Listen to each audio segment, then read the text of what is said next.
की ज़िम्मन ताजवान की दौर तशरीफ़ लाए।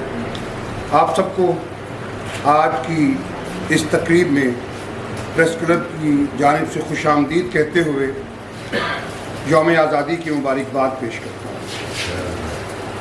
आज 14 अगस्त ये वो दिन है कि जिस दिन आज से 76 बरस पहले हमारे पुरखों ने, हमारे आबा व अजदाद ने एक नए वतन की तरफ हिजरत की, एक नया देश, एक नया वतन कायम हुआ।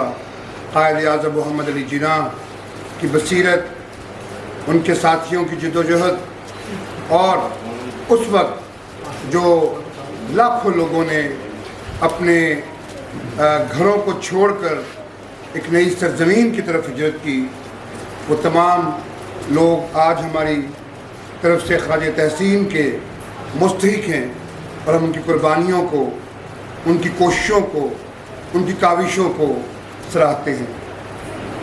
76 बरस पाकिस्तान की ज़िंदगी में कमोबेश 50 बरस से ज़्यादा वक्त हम लोग जहाँ जो मौजूद हैं, 50-55 की राउंड अबाउट एज के अंदर लोग मौजूद हैं। हम अपनी आंखों से इस देश को देखते आ रहे हैं। मैं समझता हूँ कि ये देश, ये वतन किसी ने एक प्लेट में रख कर